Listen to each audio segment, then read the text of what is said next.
मालाबा मालाबा समावहाय माबा माबि गोसोखांनाय नै एसे लिरज्रेदबायनाय जायो आरोखि दा बेखौनो खन्थाइ जायो ना जायाथाय एखनबा एखनबा फरायनो नाजायो दा बिबुंथि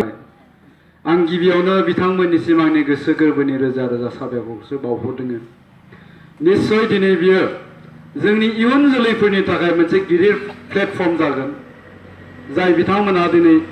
थुनलाइखौ मोजां मोनो बर' हारिनि राव थुनलाइखौ मोजां मोनो बर' सासे लिरगिरि जानो लुबैयो दा बिथांमोनखौ निस्सय जों मोनसे प्लेटफर्म होनो हादों आरो बे आड्डानि गेजेरजों गोबां गोदान थुनलाइगिरिफोरनि बे ज' जानाया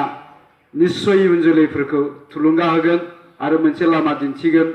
आं बेखौसो मिजिंथिदों जायखिजाया जोबोद गोजोननाय मोनदों